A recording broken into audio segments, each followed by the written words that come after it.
your vote. Newswatch 16's live election coverage.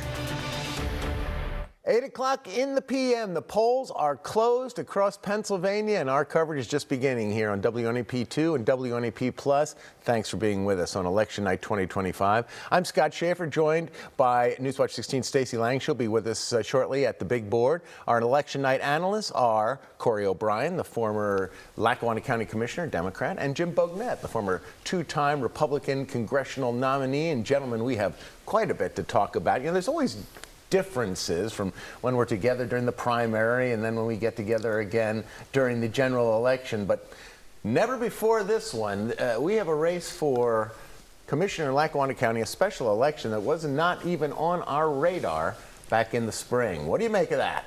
Well, things have been fast and furious in Lackawanna County with this commissioner's race because, like you said, it wasn't even around during primary season, and now here we are with a race on our hands. This is really pitting the Democratic Party, the traditional old-school party, against an insurgent candidate, against an outsider. It's going to be very interesting to see. You have two Democrats in there. You have a well-known by name, Chet Murley on the Republican side, who could surprise some people tonight.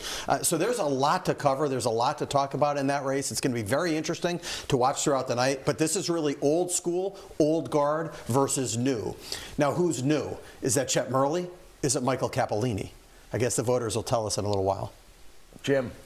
Well, three-way races are always inherently volatile. I think we could see the makings of an upset and a Republican elected for the first time in many, many years. Yeah, we could see this race going. There's a scenario where any of the three of these gentlemen could win this. I mean, geographically, politically, with the party infighting, it is going to be interesting tonight. Newswatch 16's Melissa Steininger has been covering this race really since it began. She is live for us tonight at the Government Center in downtown Scranton. Melissa.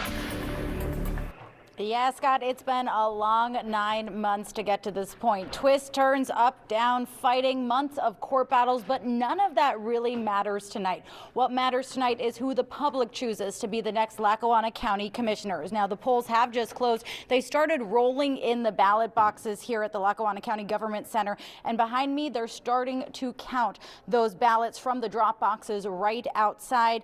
Now, these numbers rolling in will start to give us a little bit of an idea of who will step into that seat that was vacated by former Commissioner Matt McGloin. Of course, we have Democrat Tom Welby, Republican Chet Murley, and Independent Michael Cappellini, all looking to fill out the remainder of that term. We'll, of course, continue to keep an eye on that special election, and of course, we'll continue to be right here until a winner is declared here tonight, and we'll bring you more here on Newswatch 16. But for now, live in Lackawanna County, Melissa Steininger, back to you, Scott. All right, Melissa, thanks very much. It's also the geographic element, as I hinted before we went to Melissa. You have Cappellini, the independent. He's in the Mid-Valley. Welby is more of a Scranton guy, well known certainly throughout the county, but more of a Scranton guy. And you would think that Murley's appeal it would be more so in the suburbs. Question, and you two gentlemen would know this better than anyone.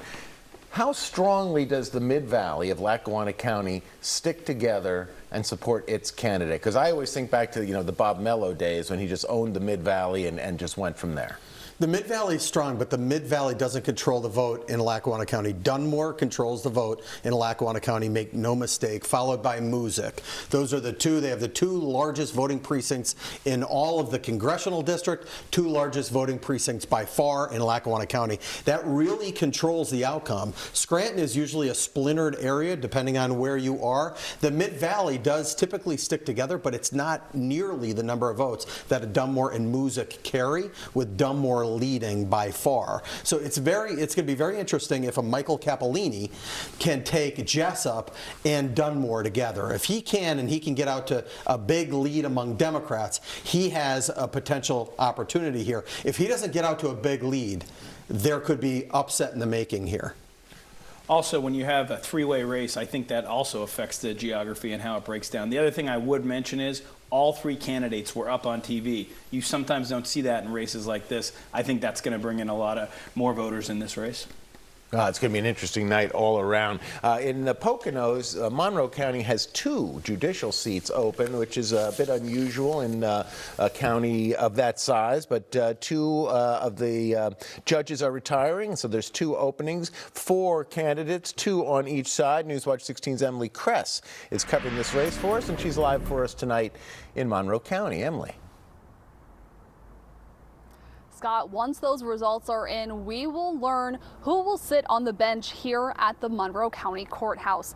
Now, back in May, in that primary, voters narrowed down 5 candidates down to 4. Today, 4 names were on the ballot to determine who will sit on the bench as the 2 newest judges in the Court of Common Pleas. We have Patrick Best, Janet Jackson, Kelly Lombardo, and Alex Merrick. 2 seats are up for grabs because 2 judges, Margarita Patty Worthington and Arthur Zulik, are retiring, and the Court of Common Pleas judges serve 10-year terms. Now, throughout the night, we will be making our rounds, stopping at the different post-election night gatherings, checking in with the candidates, just talking about the road to getting to Election Day. And now that the polls are closed, check in with how they're feeling. Newswatch 16, Emily Kress, Newswatch 16, reporting live in Monroe County. Emily, thanks very much. In that race, Best and Jackson are the Democrats, Lombardo and Merrick are the Republicans, and it'll be interesting to see how that plays out tonight. Back to Lackawanna County now. The other race that has gotten even more interesting for us since the primary is the race for mayor of Scranton, where the incumbent, Paige Cognetti, is looking for her 2nd full term after winning a special election at first back in 2019. 3 other candidates in the race tonight. There's the Republican Trish Bynum, and then 2 independents. Gene Barrett, the former city councilman, making his 2nd run for mayor, at least 2nd that I can remember. First one was back in, let me get this straight, 2001, perhaps, he ran for mayor in the Chris Doherty year, I believe. So both me and candidate Barrett go back a long way. And Rick Little is a very colorful and entertaining candidate in his own right. But the question I have is that when you have an incumbent, wouldn't the challenger much rather challenge the incumbent one-on-one than to have a crowded field like this? No doubt about it. Whenever you're the incumbent, you want as many people in the race as possible because you're splitting up the votes against you. When I was thinking about this race, I looked back at some of the data from past elections. 2021 Democratic primary, Paige wins 71% of the vote. 2021 general, 72% of the vote. 2025 primary, 75% of the vote. Now, this is with opponents. This is with opposition. She has been routinely carrying between 71 and 75%. The question here is, do the congressional ambitions, do the expanded field, does it help her or hurt her? Congressional ambitions might hurt her a little bit. Expanded field helps her. I think she probably ends up still around that 71 to 75% of the total vote total. And you alluded to it, we didn't get to it in the introduction, but that is what has changed here. Mayor Cognetti has now publicly stated that not only is she running for re-election, that campaign ending tonight, she is also a candidate for United States Congress next year, presumably against Republican incumbent Rob Bresnahan. Your thoughts, Jim, as someone who has actually made that run?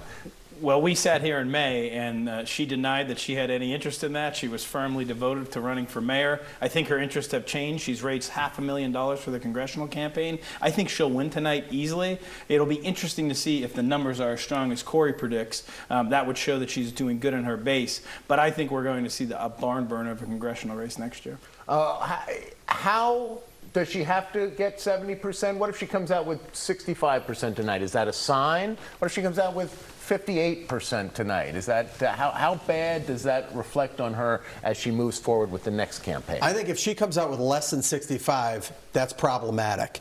She should be she should be north of 70. If she's not north of 70, she's underperformed.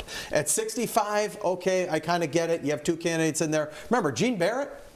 He's a well-known, well-respected, really good person, right? So I can see people just coming out to support him who wouldn't necessarily even have another dog in this fight.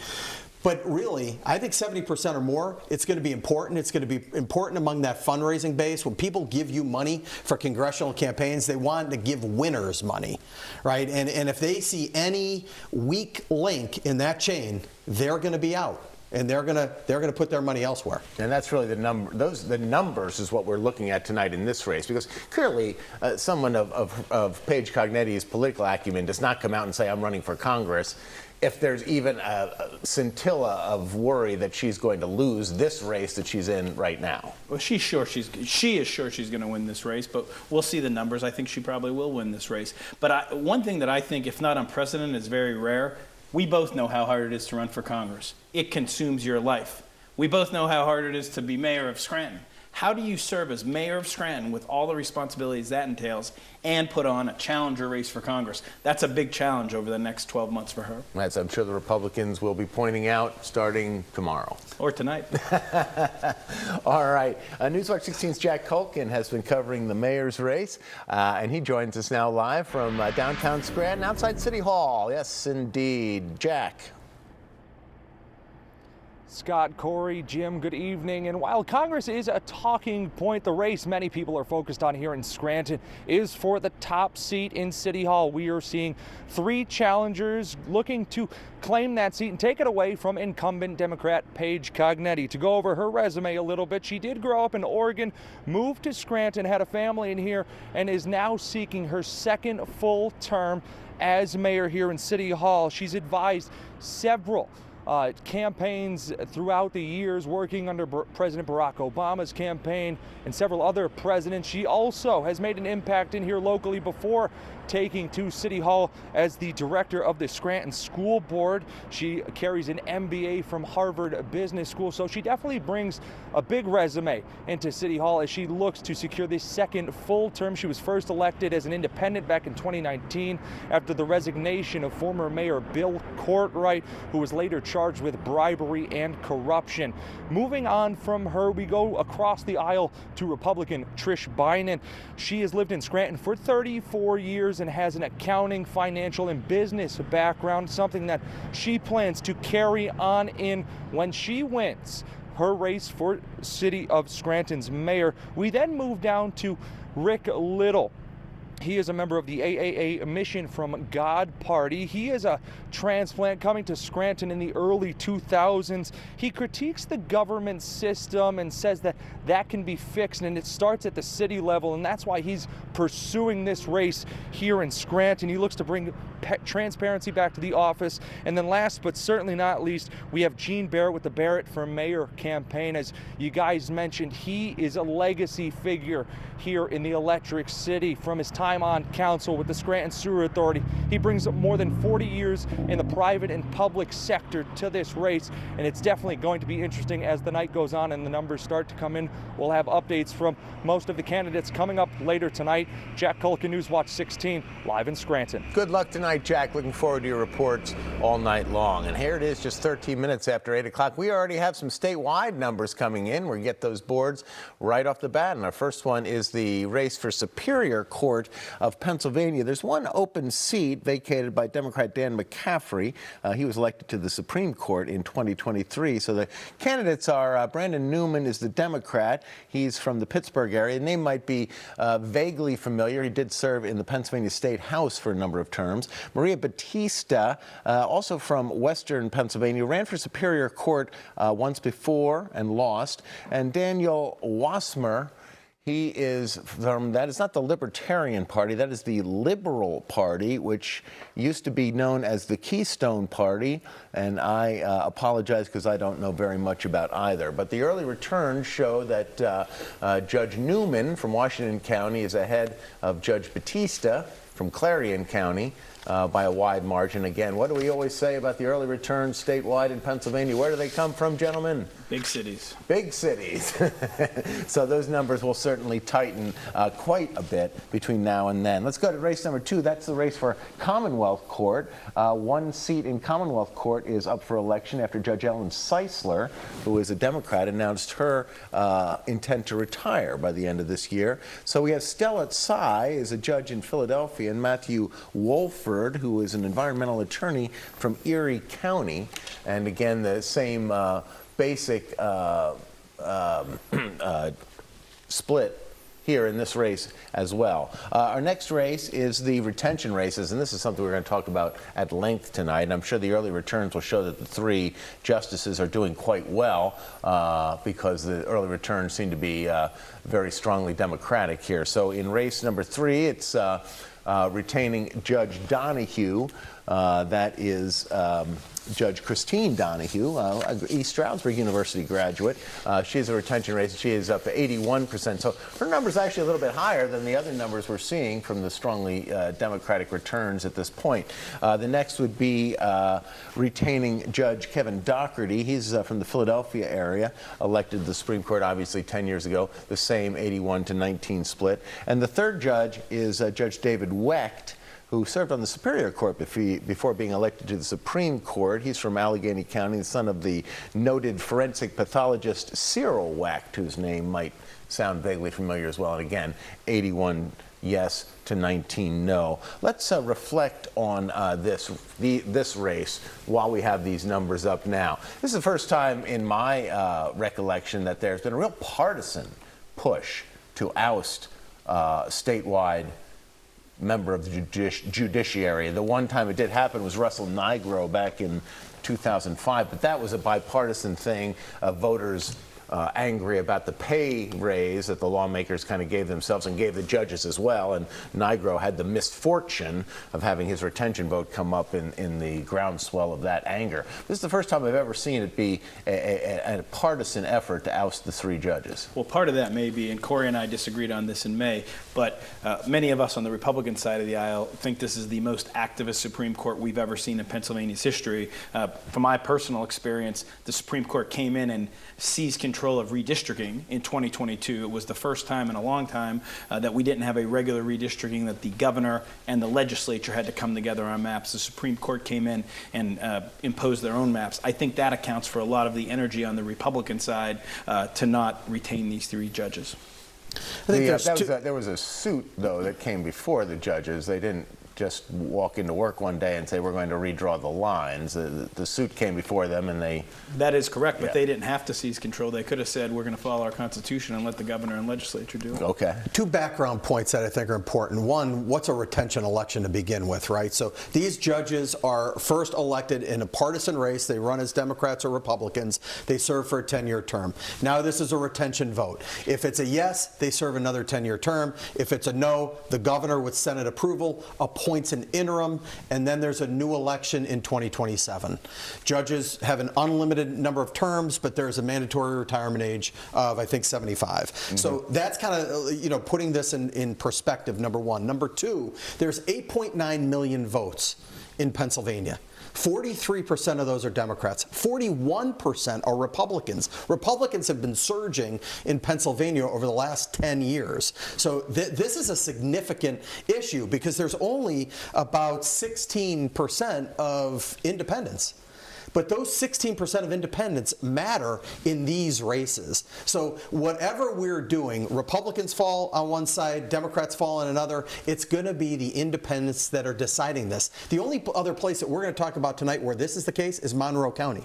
Monroe County is very similar. You have a split, and you have a huge number of independent voters, and they determine outcomes. Pennsylvania right now is not only purple, it's purple because of where we are from an electoral standpoint here. We have basically a dead heat among Dems and Republicans, and we're putting a lot into the independent and the independent vote. Whoever can garner that vote, whoever can poll those people, that's who determines the outcomes of races in Pennsylvania these days. Yeah, the independents, however, are not a monolith. Try to figure out how to appeal to all of them at once, and somebody will give you a prize. Jim? One quick prediction.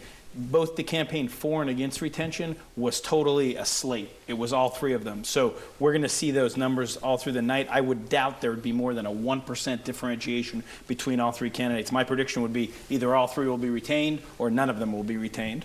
Yeah, ousting judges in a retention It's a difficult thing to do. It has been done. It's a difficult thing to do. Highly doubt it'll happen tonight. Highly doubt it, because I did not see an orchestrated effort by Republicans statewide to really push this that hard. I just didn't see it. So without that real in-your-face public effort, I don't see it happening. We're talking judges right now, and there is an open seat for judge in Luzerne County. There was an extra seat now approved by state lawmakers in 2023, bringing the number of county judges in Luzerne County to 11.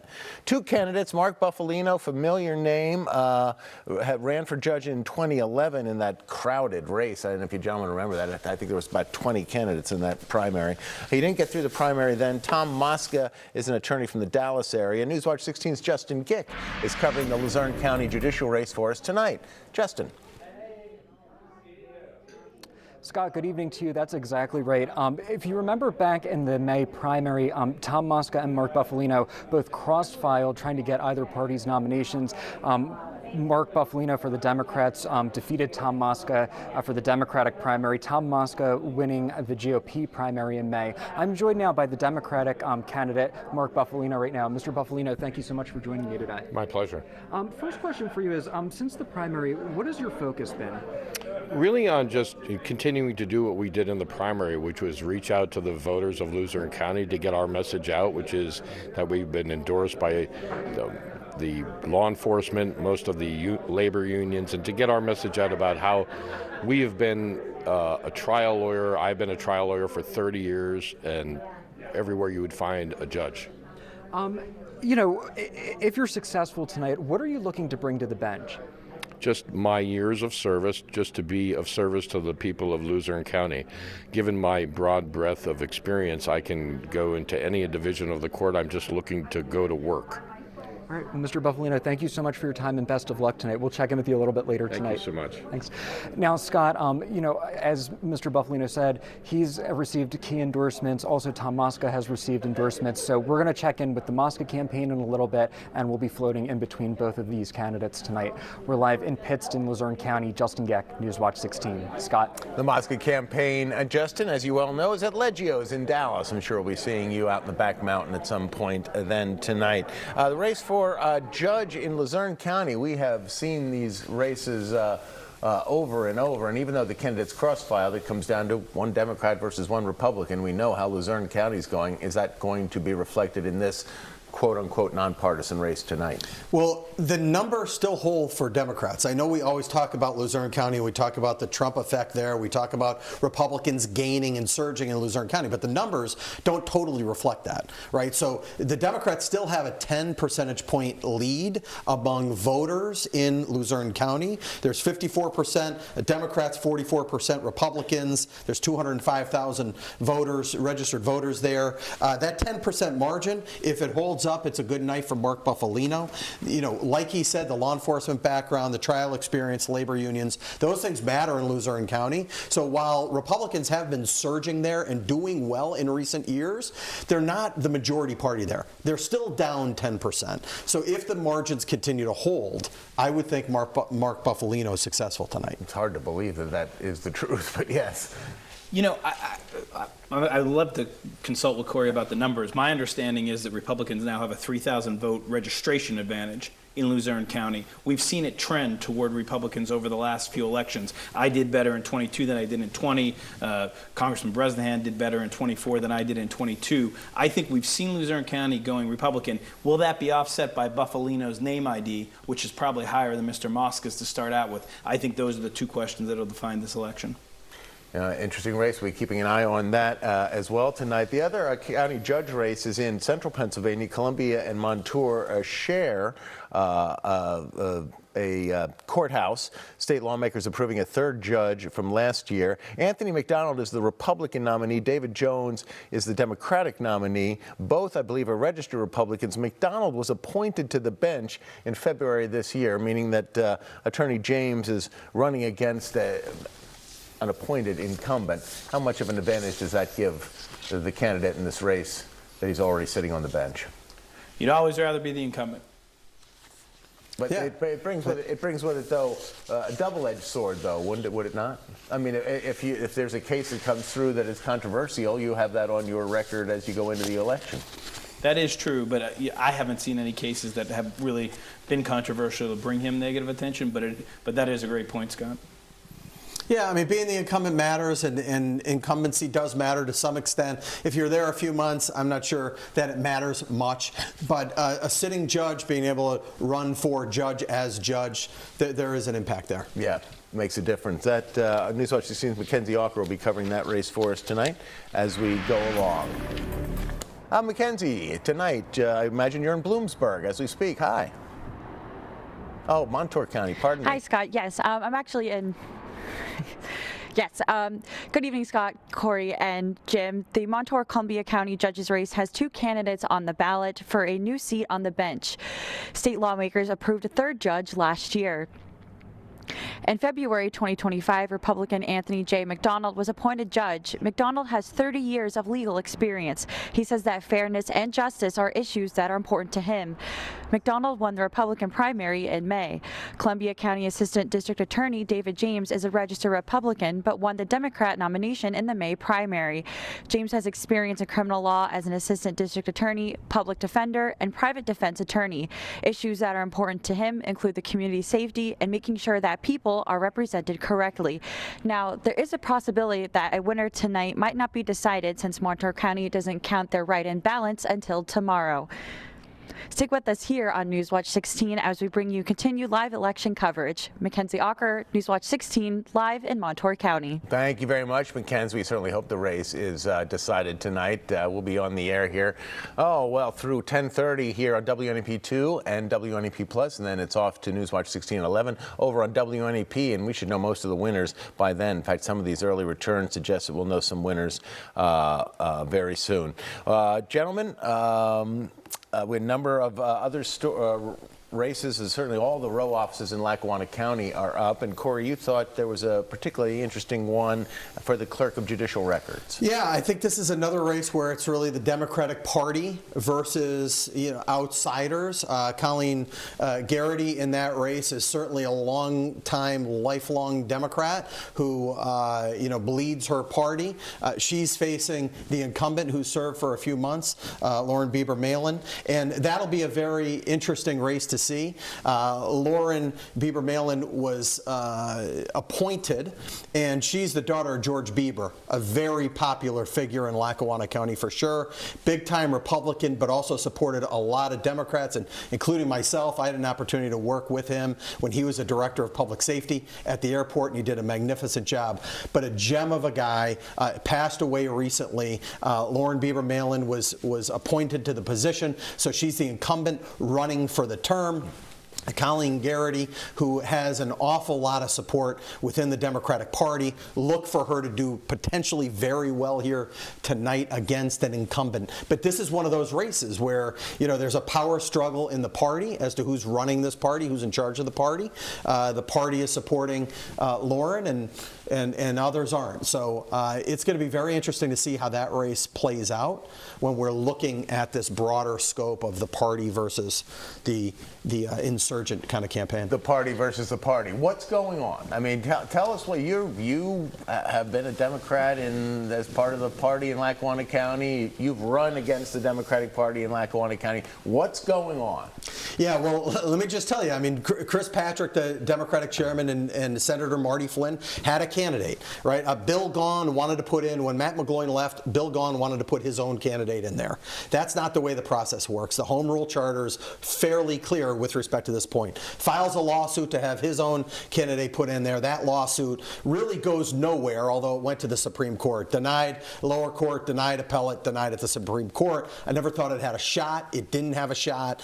We've been sitting around for 8 months at taxpayer expense while we've been going through this silliness and nonsense. A lot of people are sick and tired of that. What has come out of that are 2 candidates. Marty Flynn's candidate, the party's candidate, Tom Welby, super great guy, well respected, well known, really good person. And you have Michael Cappellini, who's also, he brings more energy and youth and optimism and excitement to it. Does he have enough time to really garner a campaign to win this race? I'm not so sure. Tom Welby being the established Democratic candidate, we'll see how he does. But I'll tell you, I've been running some models here to try to figure out who's going to win this. If there's a split in the party, Chet Murley wins this race. If there is a split, if the Democrats split, there's enough Republican and independent votes here for Chet Murley to win it. That's what he's hoping for. He's hoping that there's an even split. Now, if there is a big push either way, Tom Welby overwhelming or Michael Cappellini overwhelming, Chet Murley's out, and whoever's overwhelming on the Democratic side probably wins out. But the numbers are really going to matter here because they get tight. 3 of the models of the 5 models I ran had Chet Murley winning the race. 3 of the 5. I had to, navigate, negotiate some things to find a path for Michael Cappellini to win and to find a path for Tom Welby to win. And the only way they win is if they really dominate the votes. Corey makes some great points. I believe you could see a winner in this race in the low 40s or even high 30s, probably low 40s. But I think it's actually very bigger than that. Across the country, the Republican Party had a civil war in President Trump's first term. President Trump won. He's the leader of the Republican Party. I think this is indicative of a burgeoning civil war in the Democratic Party. You have the establishment represented by guys like Governor Shapiro here in Pennsylvania, and then you have the Democratic Socialist insurgents like Mondami in New York. I think the 2028 presidential primary in the Democratic Party is going to be the younger, more socialist, Mondami AOC types against the establishment types. And we may be seeing the beginnings of that here in Pennsylvania. And I think we're going to see very intense primaries in 26 and 28 in the Democratic Party. Wow. I want to correct the record on something because I misspoke. The Republicans do have an edge in Luzerne County. They're at 91,000 votes versus 84,000 on the Democratic side. So they have a slight edge in Luzerne County. I misspoke earlier when I said it was the other way around. I had the numbers inversed. Well, that certainly is not surprising. We are going to take our first break of the evening. It's 8:31 here on election night. You are watching live coverage on WNEP2 and WNEP+. We'll be back in a few minutes, and we expect to have more numbers rolling in and hopefully some results real soon. Stick around.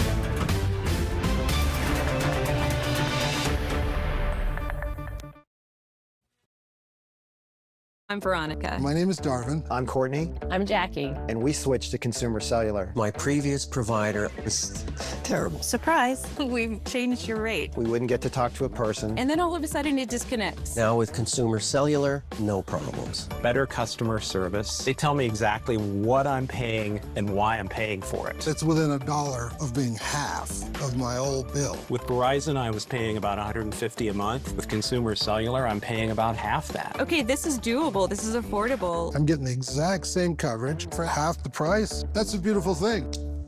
Done deal. I got to keep my phone. I got to keep my number. Switching over took about 20 minutes. That's it. It's month to month, very simple. It's been amazing. I was now a Consumer Cellular customer. And I've been bragging to my friends about it, too. Call 1-800-587-0628. To switch and save up to half with Consumer Cellular. Plus, new customers can save $25 when they switch today. Why would you buy life insurance from anyone else when Senior Life gives you all your money back? It's simple. When other companies say they save you a percentage of your money, Senior Life says we give it all back. That's right. With return of premium life insurance from Senior Life, we don't save you a percentage of your money, we give it all back, 100%. It works like this. If you pass away while you're insured, your loved ones get a check for the coverage amount you chose. But if you're still living at the end of the term, you get back all the money you paid, guaranteed. Spend it any way you wish. While others may talk about saving you money, Senior Life is the only one giving it all back. Return of premium term life insurance gives you protection if you need it and 100% cash back if you don't. Get all your money back with return of premium life insurance from Senior Life. Call the number on your screen now for free information. You have no obligation. Welcome back to our exclusive live election night coverage here on WNEP2 and WNEP Plus. Our first local numbers are in tonight. They come from Lackawanna County in the special election for commissioner. And in the early returns, it would appear that Democrat Tom Welby has the early lead.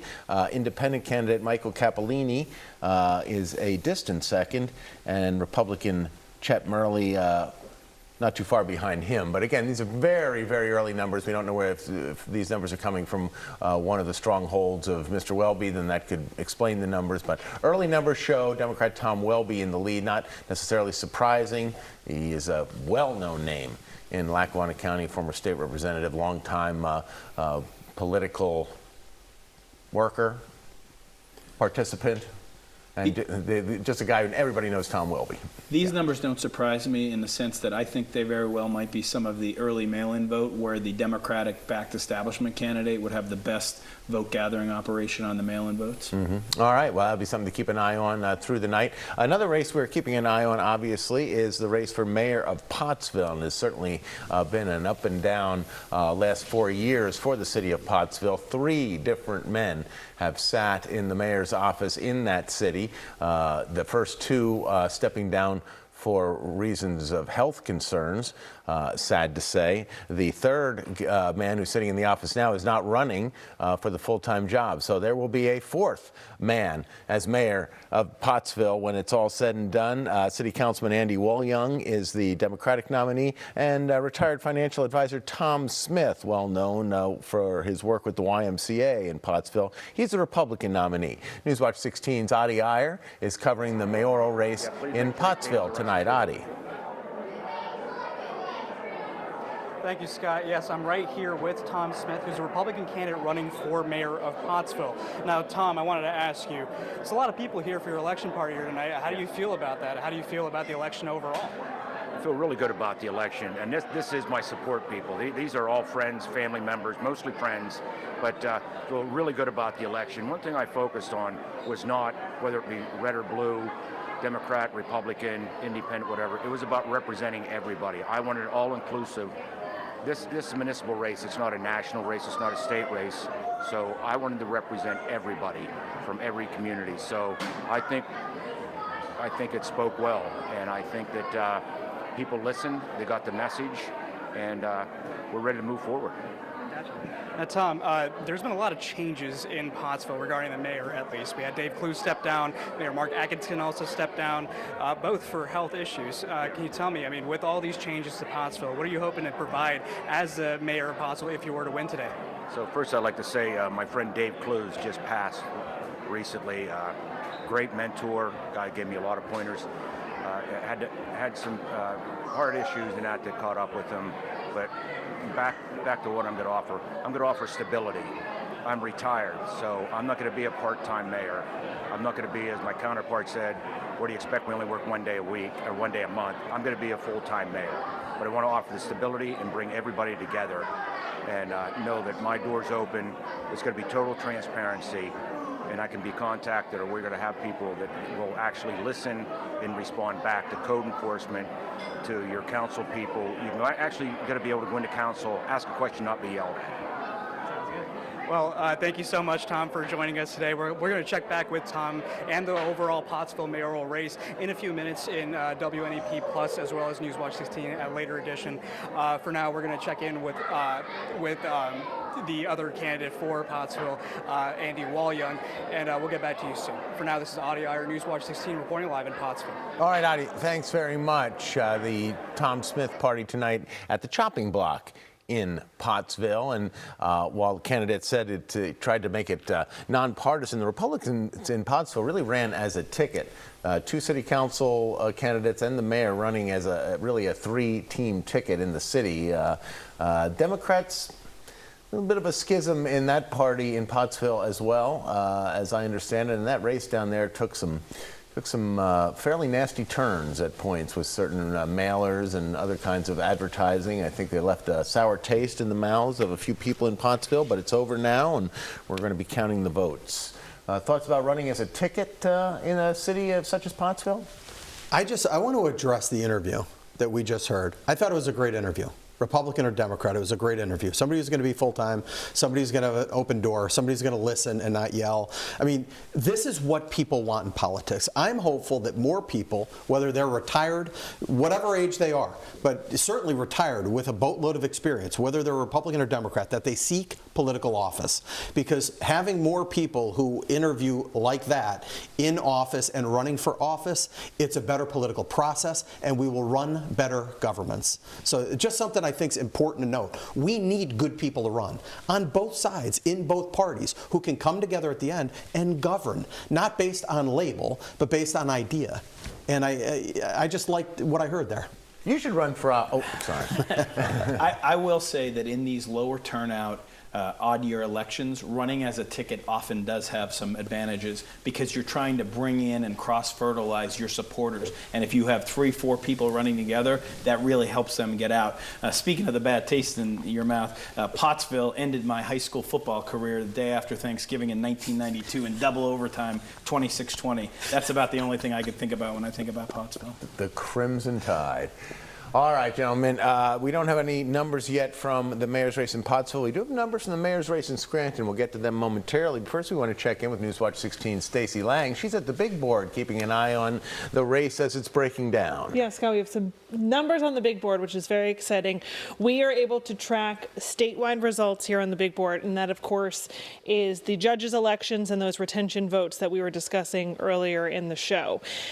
I spoke to some voters at my polling place today who feel kind of as I do that these are the races that aren't necessarily so exciting. Back of the ballot, the judge of elections at my polling place had to remind voters that there was something on the back of the ballot today. But if you've been following the lead up to this election, you could not ignore all of the attention, especially on those retention votes for Supreme Court. There were actually 5 retention votes that you had to vote for, 3 for Supreme Court, 1 for Superior, and 1 for Commonwealth Court, and then there are 2 open seats, 1 for Superior and 1 for Commonwealth Court. We'll go through all of those results here on the big board, and I'm kind of hoping that Scott can help me out because he's better at naming counties when it's not labeled on the map. So yeah. We talked about where those votes came in. Big population centers, Pittsburgh, Philadelphia. We now have some in Northeast and some in Central Pennsylvania that are coming in. Let's take a look at the Superior Court race. Brandon Newman came out really early with those big population centers and has maintained a lead with 77% of the vote. Again, that's only 15% reporting those. So we're starting to see some red counties pop up. I know this is Northumberland and Snyder have gone for Maria Batista so far, which is unsurprising. Commonwealth Court, Celisai, still maintaining a lead of 78% of the vote. Again, with those big population centers really holding down the count at this point. Let's take a look at the retentions. We have Judge Donahue with 80% of the vote. And one of the gentlemen over there, our analyst, said that the percentages should be about the same for all of these because we're going to assume that everyone either voted all yes or all no. And that has been what I've been seeing. So 80% for Judge Donahue, 80% for Judge Doherty, Wecht 80%, Dubo, who's our Superior Court retention vote, 80%, and Wecht with 79.5. So they're right around 80% now at this point, all with about 16% reporting. Stacey, thanks. And I have a question for the gentleman. Now, we saw on the board a number of those counties that we know are going to be red at the end of the day are now blue. Now, is that just because there's bigger urban's not the right word, but bigger population areas even in the red counties and they get their votes in first? Obviously, we want to wait, but based on what I've just saw, I would say that all of the retentions will be retained. I mean, looking at those numbers, even in rural parts of the state, that would tell you that they will be retained. It's very unusual to not win a retention race. It just is, and it's an insurmountable, obstacle. One part of our democracy where I'm not sure whether that's a good thing or not, this retention piece, but that's the way that we do it, and it's very difficult to overcome. Talk about the ultimate power of incumbency. Yeah. This is it. Yeah. Become a judge in Pennsylvania, and retention. Retention's not a heavy lift. But it has happened. There's only one county. What is that? Carbon County? That is a red county. The rest of that does not portend well for anything besides them being retained. Yeah, that's a very low vote total as well at this point. You know, one thing on Batista that I wanted to weigh in on, I don't know if you remember from May, she was behind the whole night. We did see her strength come from the smaller rural counties that come in late. So I do think we will see the judge numbers start to change, not predicting a winner or loser, but I do remember quite clearly that she was losing all night until the end in May. If the numbers for the retention votes come in, as you say, where it doesn't look like it's going to be necessarily neck and neck, how does that affect the other two statewide races for Superior and Commonwealth Court? You know, you'd probably want to be the Democrat more than the Republican based on seeing that, but I don't know how really correlated they are, Corey. I wouldn't think they're highly correlated. I don't think they're correlated just because, you know, a yes vote, all you need is one more yes than no. So, I mean, in these kind of races, I mean, yes is just a foregone conclusion by most voters, whether they're Republicans or Democrats. They're going to retain somebody. Maybe if you're a Republican, you're less likely, obviously, if it's a Democrat. But by and large, that happens. I think the bigger picture for the judges is how Pennsylvania demographically looks, with, again, 43% Democrat, 41% Republican, 16 the remainder. You know, I mean, you have these races, I think, you know, from my perspective, would be close. These judicial races, that they'd be close, that they're going to be within, you know, a 15 percentage point swing, which is that independent base. Because I would think that most Democrats are going to vote for the Democrat on the ticket. Most Republicans will vote for the Republican on the ticket. Who's more likely to come out and vote? That's the bigger question in this general election. Who's more likely to come out and vote, Democrats or Republicans? Could I speak to that? Because, you know, if you think about the last decade where President Trump has been the major figure in our country politically, when President Trump's on the ballot, Republicans have done very well. We've seen great turnout. We saw 2 congressional seats flipped in 2024. When President Trump's not on the ballot, 22, 21, 23, I can tell you from 22, we've not seen Republicans do as well. President Trump's not on the ballot tonight. That may give you a clue of where we might see some of these statewide races heading. Who's energized, right? Who's the energized? Who's getting out that fear message, right? I mean, Democrats are fearful, right? They're worried about retention because all they've been saying is, look, the Republicans are coming after us. They're coming after us. We have to protect here. So they're driven a little bit more by fear this election cycle, maybe than Republicans are driven to win, if that makes sense. All right, we'll be keeping an eye on those numbers, and Stacey will be keeping an eye on the statewide breakdown as we go along. We promised numbers from the city of Scranton in the race for mayor. Let's bring those up right now, and some very early returns here from the Electric City, and they show just about what we expected, although maybe not quite as overwhelming as we thought that it might be for incumbent Paige Cognetti. But Jean Barrett in the second place position as we speak, and Rick Little has 35 votes for mayor, which would it would be interesting. But Cognetti at 68% early. What do we think? Yeah, I think 68%. I mean, I'm projecting, you know, anywhere from 65 and up, probably 70 potentially. But I don't want to give short shrift to Jean Barrett.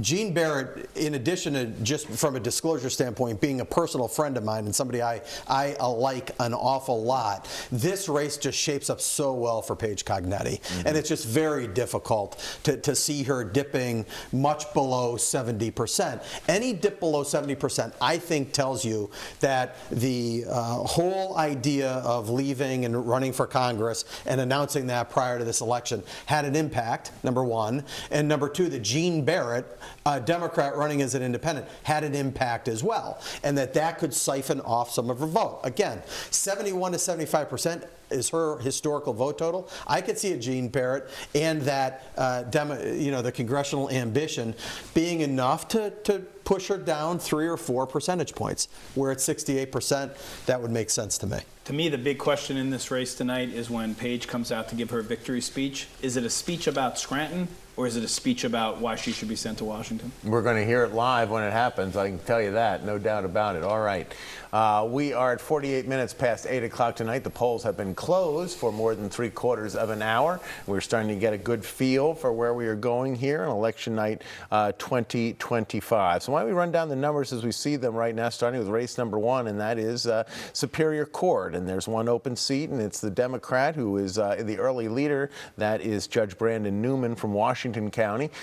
He is with an overwhelming lead. And all these numbers we see statewide show very, very large margins for the Democrats. Now, we've seen this before early in the night. We don't want to get too excited about this, but certainly everything is pointing in the direction of the Democrats tonight so far.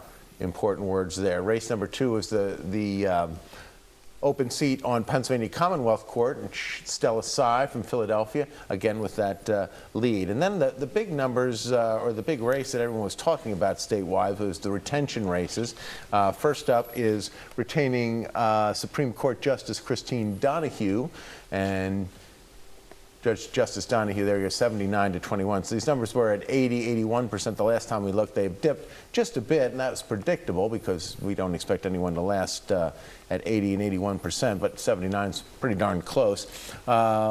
Justice Kevin Dougherty from Philadelphia also at 79% as we see it, and Jim Bognett predicted this early in the night that these numbers would all be the same. And then Justice David Wecht from Pittsburgh also at, you guessed it, 79%. There are some other retention elections statewide that did not garner the same kind of interest with the statewide electorate, and that is retaining Justice Dubrow in the Superior Court and Justice Wojcik in the Commonwealth Court, and both of those retentions are going quite well. We are probably due for a break here on our election night coverage here. 10 minutes before 9 o'clock. We'll be back with much more on your live election night coverage on WNEP2 and WNEP+. Stick around.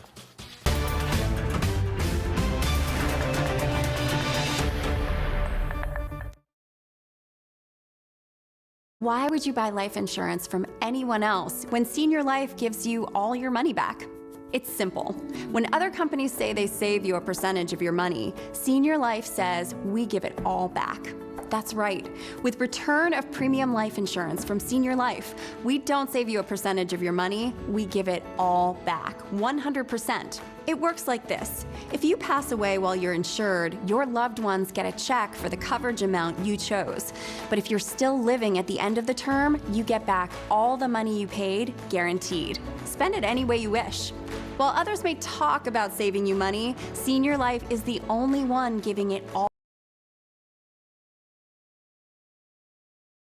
if you need it, and 100% cash back if you don't. Get all your money back with return of premium life insurance from Senior Life. Call the number on your screen now for free information. You have no obligation. Call now. I'm a coach. I'm competitive. It's really important to me that I have great coverage just for my job. I saw the commercial for Consumer Cellular. I thought at first, it's just for old people, but my cell phone bill kept going up, and then, of all things, I made the call. It was almost 50% less. I got 5% off with AARP, so then it went even lower. Consumer Cellular gives you the same fast, reliable nationwide network for up to half the cost of big wireless. Same tower, same coverage. The same coverage that you're looking for, they offer. And there's no long-term contracts. You don't like us? 1 month. Cut us loose, Coach. We'll have you wrapped up in about 20 minutes. Really. We hadn't gone back. We're not going back. We're with Consumer Cellular. Call now and see how one of our U.S.-based Switch Pros can cut your bill by up to half. And right now, save an additional $25 with code SAVE25. Call 1-800-789-2502. Welcome back to our live election night coverage. Your vote. Newswatch 16's live election coverage. We're back here in WNEP2 and WNEP Plus. Scott Schaefer along with Stacey Lang, Corey O'Brien, and Jim Bognett. We're talking about the race for mayor of Scranton. We saw the numbers that came up with incumbent Paige Cognetti with a commanding lead. Newswatch 16's Jack Culkin is with the Republican nominee. That's Trish Bynum, and he joins us live tonight from the Electric City with more on the campaign. Jack. Scott, we are at Trish's party here at the Hilton in downtown Scranton. Trish joins me now. It has been a long road to get to this point. Numbers are coming in now. How are we feeling today? I'm feeling excited, and I appreciate everybody's help to help me along the way. Everybody, my friends, family, relatives, all the acquaintances I made. I'm feeling positive. I'm feeling good, and I know I did the best I could to this point to get where I'm at. And I know numbers coming in right now. Incumbent Paige Cognetti does have the lead at this current time, but still a lot of night left to go. If you do come out on top of this race, what are you looking to bring to the city of Scranton when you take office? I want to make sure that the people know that they have a voice in the city of Scranton, that everybody around the area knows that I'm with them. I want to make sure that they know I'm going to fix the roads, I'm going to fix the blight, and everybody's going to have an opportunity to have advancement in the city of Scranton. I think people are looking for change. They're looking for positive change, and I'm definitely the person to bring that to them. Trish, thank you very much. And we got a room full of your supporters here at the Hilton in downtown Scranton. This is still, there's still a lot of time left in this race. The night is still young and the numbers are still coming in, and we'll be checking in on those in a little bit. But for now, Jack Culkin, Newswatch 16, live in downtown Scranton. Scott, back to you. All right, Jack, thanks very much. We look forward to hearing more from you as the night wears on. My friends at the control room, maybe we can look at the race number 200 for City Council in Scranton while we're talking about the Electric City. We do have some early numbers there, and once again, predictably, the Democrats doing well in the early returns here in Scranton. You see the three Democratic nominees, Flynn, Schuster, and McAndrew with the early lead. Smurl is the incumbent. He is a Democrat, but ends up running as an independent because he was not part of the primary. And then Mark Payne and Virgil Argenta are the two Republican nominees. So that's where things stand in Scranton tonight. Jim Bognett's been keeping an eye on some things outside of Pennsylvania. What can you tell us on some of the big races nationally? Well, you have the big races are New York City mayor, New Jersey governor, and Virginia governor. In the Virginia governor race, we have Abigail Spanberger, the Democrat, leading Winsome Sears by 10 points, 55-45. In the New Jersey governor's race, we have Jackie Sherrill, the Democrat. Mikey Sherrill, the Democrat, beating Mr. Schiaparelli 57-42 right now with 36% of the vote in. The polls close in New York at 9 p.m. It'll be interesting to see what comes out. My prediction is that they will call the race for the Democratic Socialist, Mr. Mondami, at 9:20 p.m. So you don't think it's going to be close at all? I don't think so. What is that? We talked a little bit at the break. Doesn't this happen every time in the first year of a presidential term? The opposing party, at least the first election and oftentimes the first two, the opposing party just cleans up. It's quite common. I'll take you back to 2021. Joe Biden became president in 2021. In the November election in Virginia of that year, we saw an upset win by the governor, a Republican governor who won. That was a big upset against Terry McAuliffe, who had been a former governor. So I think it's quite common, Corey. Yeah, let me say that for sure it's common. I think there's something interesting going on this year. Remember, what's Pennsylvania voting for? Judges. What do? They're a check and balance on executive power. I think about these ICE raids. I'm an attorney. I think the government should be enforcing immigration laws. I think you need to be here legally. And if you're not, you need to find a legal pathway here. That may mean you need to leave. But it's not a good look, these ICE raids, when people are getting shoved to the ground and all these other kind of things are going on. It's just not a good look. And it's not positive. And I'm wondering, I don't know how these races are going to go on the judicial races. But if the Democrats end up winning these races, which would be a little bit of a toss-up, I think that would have had something to do with it. That Democrats are motivated to ensure that there is a check and balance on executive authority and executive power when it comes to illegal immigration. I just think that could play a role. Now listen, if the Democrats don't win, then what I've just said doesn't make any sense. But if they do, I have to think that the sights and sounds on television, which aren't a good look for President Trump, they're just not, no matter how you slice it. It doesn't look great. The law is the law, for sure, and I think people have to abide by it, but it's not a great look. Certainly not a great look for the average voter. It's a check and balance on the executive. I'm wondering if there are some undertones of that may be motivating Democrats to get out more than Republicans this year. I take Corey's point, and I think that Democrats are very motivated to get out this year. The only thing I would say, when we look at polling, President Trump's two best polling numbers are on immigration and crime. So there's a little bit of cognitive dissonance there. Is it driving Democrat turnout? I think it is. But are we seeing it show up in the numbers? It seems like President Trump's immigration agenda still has overmajority support. So it'll be interesting, especially into the midterms in the congressional elections, to see how those two countervailing forces play out. And if you're for Donald Trump, and Donald Trump, like you said earlier, is not on the ballot, there's no real motivation for you to necessarily get out there. You know, people are motivated by fear or greed. I think the Democrats this time around are just motivated by fear. And that may be driving some turnout. But we'll see. It's too early to tell right now. All right, well, we'll go from a very partisan discussion to what is supposed to be a nonpartisan vote, and that is the race for the one open judgeship in Columbia and Montour counties. We heard from the Republican Anthony McDonald earlier, and now Newswatch 16's Mackenzie Walker is in Bloomsburg, and she's talking with the Democratic nominee, David James. Hi, Mackenzie. Hi, Scott. Yes, I am here with the Democratic nominee, Assistant Attorney David James. I know it's kind of early right now, so you could just tell us how you're feeling tonight. I feel pretty good. Good turnout, much larger than I think we expected. I had a lot of good support. A lot of people came out. Good team behind me, so I'm feeling optimistic. But either way, I'm just happy for everyone who came out and everybody who supported me. Awesome. And I know Montour and Columbia counties, it's a lot of terrain to cover, so you can talk about how you did that with your campaign this year. Yeah, I mean, again, it's the people behind me. They really stepped up, went everywhere we needed them to go.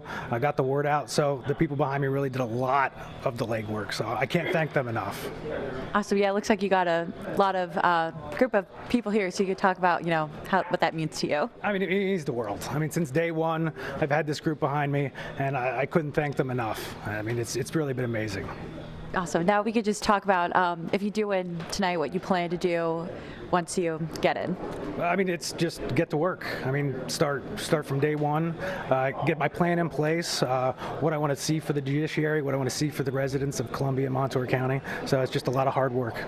All right, awesome. Thanks so much. Now, like we've been saying, the results could not determine someone tonight because the mail-in ballots in Montour County aren't going to get counted till tomorrow, but you could still stick with us here on Newswatch 16. Mackenzie Walker, Newswatch 16, live at the Wagon Shed in Bloomsburg. The Wagon Shed in Bloomsburg, one of my favorite election night haunts. Thanks very much, Mackenzie. No numbers from Columbia and Montour yet, but let's take a look at the numbers coming in from Luzerne County. There's a race for an open judge seat in Luzerne County, a new seat just created by the legislature, and it's the Democrat, Mark Buffalino. He's run for judge before, but he is in the lead early on, just about 9% of the vote in this race so far, but Buffalino, the Democrat, continuing that trend. In Monroe County, we have some numbers in, and they show the Democrats also doing well here. The two nominees on the Democratic side are both in the 33% and up, while the Republicans are at 17 and 12%. Kelly Lombardo is a former assistant DA who now works in private practice. Newswatch 16's Emily Kress is covering the Monroe County race for judge. Two open seats in Monroe County, and she joins us again live tonight from Swiftwater. Emily's in Swiftwater. Yeah, that's right, Scott. We are at Dasaki here in Swiftwater with the Kelly Lombardo campaign. You can see behind me there's a room full of Kelly's friends, family, supporters celebrating the campaign trail getting to today. Kelly is here with us right now. Polls have closed. How are you feeling? I'm feeling grateful. We've had a remarkable day filled with just so much support. I'm so grateful for voters to come out and show us support, and just to have a team behind us of people that have just been with us from day one. And back in May, you brought in a lot of votes, the top votes across Republican and Democrat voters. And I know right now it's early, the mail-in ballots have only been counted right now. But if you do secure this win tonight, just what do you want to say to the people of Monroe County? Absolutely want to say thank you. Thank you for putting your trust in me. And I promise that I am going to take my experience and my integrity to the bench and work hard for Monroe County. So thank you for being with me every step of the way. And earlier in the campaign trail, you said this position is not to be a politician behind the bench. It's about compassion and integrity. So again, if elected, just what's the first thing you're going to bring to this county? I want to bring integrity to the bench. I want to keep it there. I want to make sure that everyone has an opportunity to be heard in court. And so I want to show them compassion when they walk through that door, but know that they're going to walk away with a fair decision. So I want to work hard for our community and just do a great job. Right, perfect. Thank you so much, Kelly. And we do have 3 other candidates in the race for the Judge of Common Pleas here in Monroe County. We are watching those numbers closely, and we will bring you the latest as soon as we have them. Emily Kress, Newswatch 16, reporting live in Swiftwater. Thank you, Emily. We can take a look at those numbers again. We had them up right before the live shot from Monroe County. Again, it's the top 2 finishers will both win judge seats in Monroe County. And right now, that is Janet Jackson, an attorney from Stroudsburg.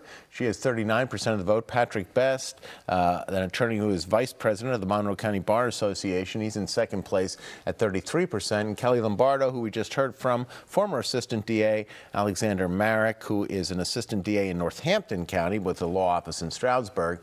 They're both coming up in third and fourth place right now. And we have about how much of that vote is in so far? I don't have it in front of me, but it's, again, very early in Monroe County. We're going to take a break just about 5 minutes after 9 o'clock here. We expect to know some winners more definitively in this next hour here on WNEP2 and WNEP Plus. It's our live and exclusive election night coverage. Don't go away.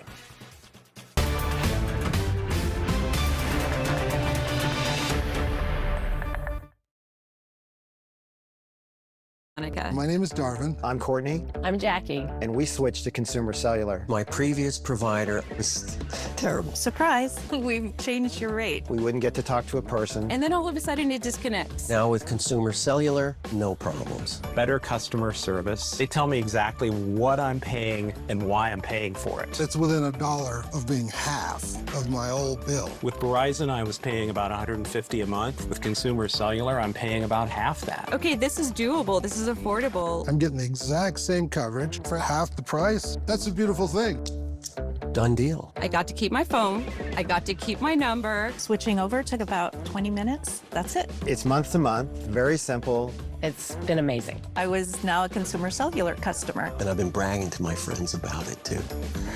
Call 1-800-587-0628. To switch and save up to half with Consumer Cellular. Plus, new customers can save $25 when they switch today.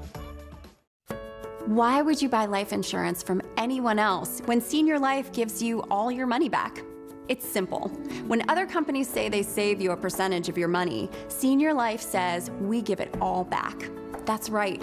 With return of premium life insurance from Senior Life, we don't save you a percentage of your money, we give it all back, 100%. It works like this. If you pass away while you're insured, your loved ones get a check for the coverage amount you chose.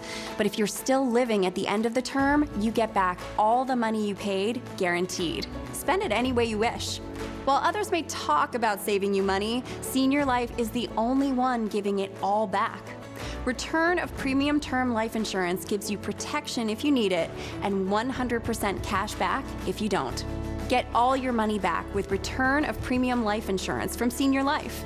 Call the number on your screen now for free information. You have no obligation.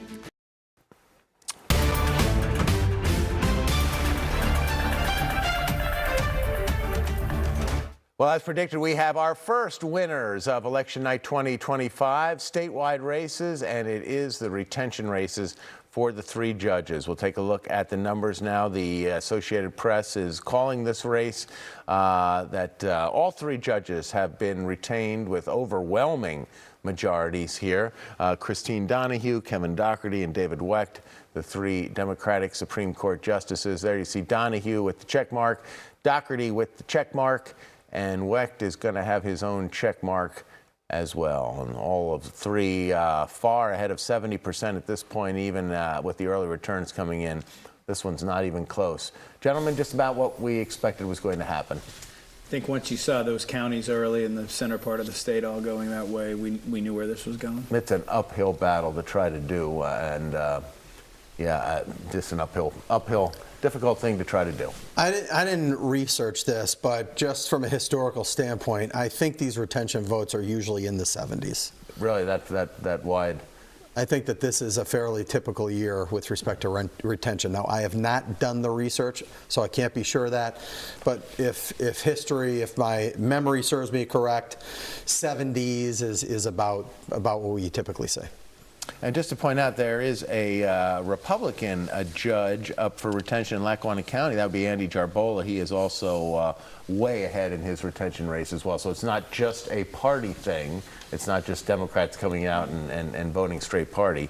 It's judges who are already in place seem to be doing well. Stacey Lang. Well, and it's important to note that when you look at those retention votes, it does not list a party.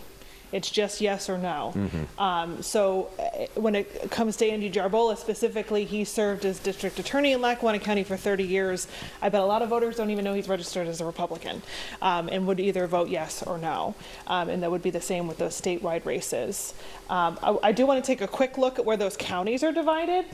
And I want to float this to our analysts too. We have... So for the Superior Court tells us a total number of votes, 843,000 so far. That's about a quarter reporting. I'm wondering how those numbers will compare to how other local races in those counties are collecting numbers. So I guess what I'm asking is, do you think that there was a significant number of voters who didn't flip over the ballot if they have a paper ballot and didn't even bother casting a vote on judge or these retention races as well? I mean, we're calling this race for Christine Donahue's just who I clicked, but there's less than 1 million votes posted here, and they're calling it already.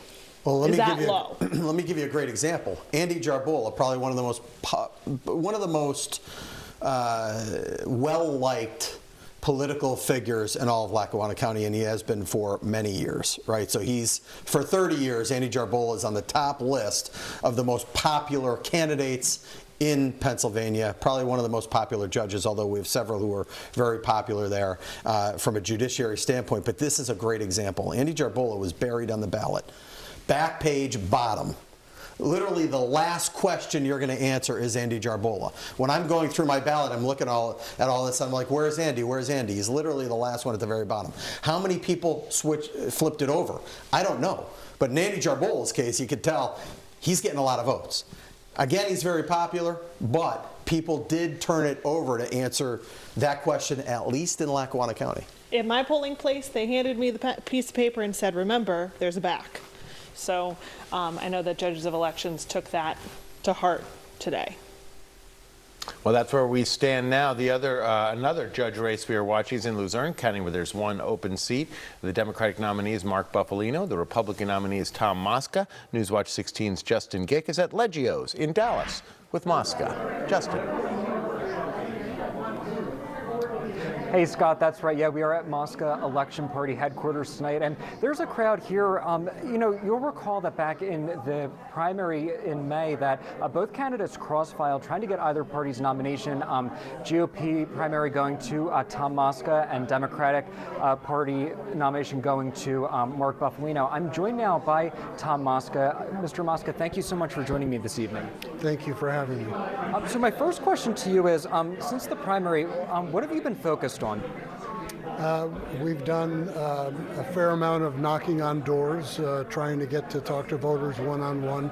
I've been to more church bazaars and festivals over the course of the last 4 or 5 months than I think I have in my entire lifetime. But it's a good way to get out and meet people. Meeting people, talking to them, telling them about myself. I think it's also interesting, too. I was looking, you picked up a couple of key endorsements, Congressman Muser being one of them. Dan Muser is a good friend. He's a good congressman, and I was honored to have his endorsement. And final question for you, if you're successful tonight, what are you looking to bring to the bench? I want to bring fairness I want to bring respect for the people that come into the courtroom. Everyone should be able to rely on the fact that they will get a fair hearing when they walk into my courtroom, should I be so lucky. All right, Mr. Mosca, thank you so much for your time and best of luck to you tonight. Thank you very much. Well, Scott, we'll be hopping back and forth in between places tonight. For now, we are live in Dallas. Justin Geck, Newswatch 16. Scott. Thank you very much, Justin. Let's take a look at the numbers as we see them right now in the race for judge in Luzerne County. It's Mark Buffalino, the Democrat, with a 2-to-1 edge, roughly right now over Tom Mosca. And you can really see from the tone of that interview that he was a bit disheartened by the numbers as they are coming in, but there's still time. And as we've said, Luzerne County has a reputation of going red. So Mr. Mosca is certainly not out of it yet. Another race we are keeping an eye on tonight is the race for the open seat at City Hall in Pottsville. Two gentlemen running for mayor. Andy Walyoung, the city councilman, he's the Democrat. Tom Smith, the retired financial advisor, he's the Republican. We heard from Smith in the last hour. Newswatch 16's Adi Iyer is at Roma Pizza in downtown Pottsville with the Democrat, Councilman Walyoung. Adi. Thank you, Scott. Yes, you're right. I am with Democrat Councilman and mayoral candidate Andy Walyoung, excuse me. And he's standing right here beside me. Andy, I wanted to ask you, there's a lot of people here today. Polls close at 8 o'clock tonight. A lot of people here. How do you feel about this election? We're feeling really positive right now. We had a lot of support in our corner throughout this entire process, but also we saw a lot of great voters show up today. Going into this, we had a lot of mail-in ballots returned on the Democratic ticket alone, and we're very excited about seeing what those results are. And across Pennsylvania, we had a big Democratic turnout compared to the Republican voters. So I think we're going to stay real positive here, but it's still going to be a tight race. Now, Andy, you've been on the council for a good amount of time now. You served with Clues, you served with Atkinson, and both of those mayors stepped down as a result of health conditions that they were facing. Same question I asked Tom, I wanted to ask you. If you do get elected as mayor tonight, how are you going to what are you going to bring to the table as the mayor of Pottsville, first elected mayor since the last 3 mayors we've had? Yeah. So I think the biggest thing to start off with is a little bit of consistency. We have to be consistent in our leadership. We had a lot of changes over time. We had 2 city administrators, 3 mayors, a couple council seats open up because of all the changes and the people stepping down for health reasons. So consistency in those roles is going to be really key to the success of our city starting off the bat. Once we get that established, it's really going to start communicating with the public of what the plan is moving the city forward. And I believe that our ticket can really do that in a positive manner for Pottsville. Sounds good. That was Andy Walyoung, the Democratic candidate for the Pottsville mayoral race. We'll check in with Andy as well as Tom as this race continues, and we'll have that coverage here on Newswatch 16, WNEP Plus, and WNEP2. Back to you, Scott. Adi, thanks very much. We have numbers from Pottsville, and about 2/3 of the votes in, 64% I believe reporting right now, and Tom Smith, just a small amount of vote. The number of votes there is a little eye-popping. Hard for me to believe that we're at 64% from Pottsville with just numbers that aren't even in the thousands yet, but the computer says it's so. Either way, the Republican Tom Smith with the early lead by about 350 votes or so over Councilman Walyoung. The race in Lackawanna County for commissioner, the special election, that is moving along. About 60-some% of that vote is in as well. And Newswatch 16's Melissa Steininger is in Old Forge with the campaign of Democrat Tom Welby. Those folks are gathered at Cafe Rinaldi tonight. Melissa. Yeah, Scott, we are here at the Welby campaign in Old Forge. Spirits are high, music is playing, and people are laughing as those numbers are beginning to trickle in.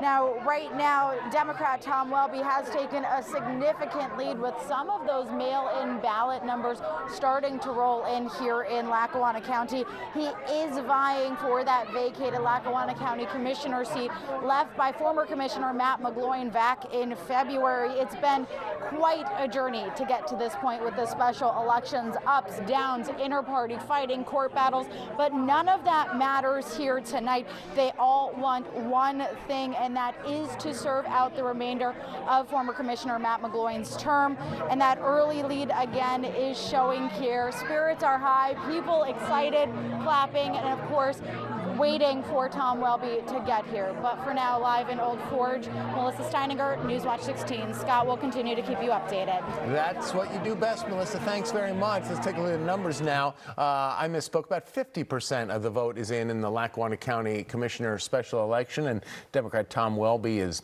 doing quite well. He's about a 9,000 vote lead right now. About a 9,000 vote lead right now over Republican Chet Murley, who's moved into second place, and the independent Michael Cappellini has slipped to third. Gentlemen, 50% of the vote in, 9,000 vote lead for the Democrat. Hard to see this one turning around. That's a sizable lead. Remember, there is an underlying current here, and it's the electoral strength of Senator Marty Flynn versus Lackawanna County Commissioner Bill Gaughan. Make no mistake, Michael Cappellini tied himself to Bill Gaughan. Bill Gaughan tied himself to Michael Cappellini, and we know Senator Flynn funded Tom Welby's campaign, has been a big proponent of his. That electoral strength, who's got it? One of those two figures is going to come out feeling very, very good tonight. Right now, it's Senator Marty Flynn. Looks like he may have the secret sauce recipe here with respect to this election. We'll see how it goes. The one thing I have to tell you about Senator Marty Flynn, take a look at what he's done. I have not seen a member of a state legislature or a federal legislature deliver like this for his constituents since Joe McDade. Congressman Joe McDade would bring back an awful lot of projects on the federal level. Senator Marty Flynn has been doing that the last few years on the state level to Lackawanna County. Since, really Bob Mello, who also delivered a lot for Lackawanna County, Marty Flynn has started to do that too. All of those projects, that's called goodwill. That's called electoral power. And all of a sudden, a night like tonight, doing all of those good projects throughout the county and throughout the region, it's showing at the polls, at least right now with 50% reporting. To piggyback on that, I think if we see these numbers stand up, that Mr. Flynn will probably establish himself as the most powerful electoral force in Lackawanna County. Does that convince him to come out and run against Paige Cognetti for the Democratic nomination for Congress? Stay tuned. Does it? Boy, that's an interesting question. Not one that I necessarily want to weigh in, but listen, Marty Flynn is a fighter. He's been an underdog. Literally. He's been an underdog his entire life.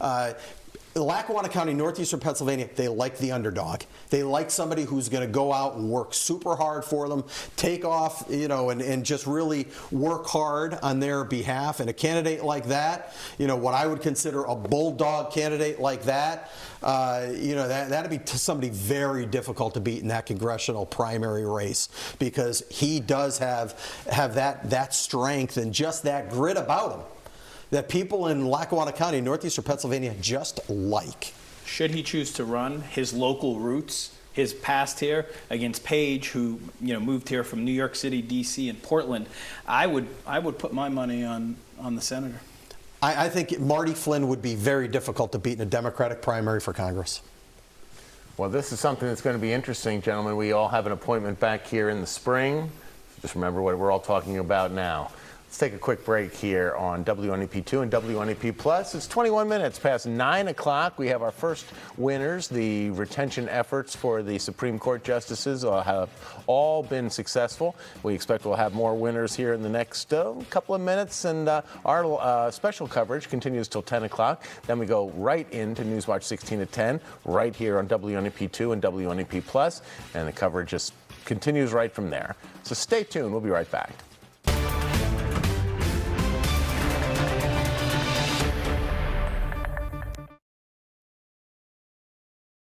Are you suffering from urinary incontinence?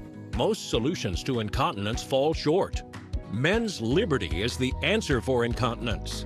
It's not a diaper or a catheter. Our revolutionary and super discreet non-invasive urine collection system is something different. It's safe and sanitary with no leaks, no odor, and no hassle. Just 24/7 dry protection that's so discreet no one will ever know you're wearing it. Finally, a long-term solution to deal with incontinence. And with insurance or Medicare, it could be available at little or no cost to you. Call now to get a free week's supply with your first order. The consultation is free. Join countless satisfied Men's Liberty customers who are already enjoying the liberty of a greater quality of life. Call now to get a free week's supply with your first order. Call 844-747-0208. That's 844-747-0208. Sometimes it's hard to see past the looming repair and replacement costs all around your house. Finally, you can stop seeing money and start saving money with First American Home Warranty. First American covers the systems and appliances you depend on every day. Air conditioning, refrigerator, washer and dryer, electrical, plumbing, and more. If there's one guarantee in home ownership, it's that things are going to break down. When an appliance or system breaks down, First American sends a trusted contractor to fix it. And if they can't fix it, they will replace it. Members pay low monthly rates with unlimited claims and 24/7 customer service. We've saved thousands of dollars that we've been able to reinvest into our home. All plans include a no questions asked money back guarantee and flexible payment options so you can never pay for covered repairs again. Call 1-800-508-6823 now or go online to get your free no obligation quote. So call now.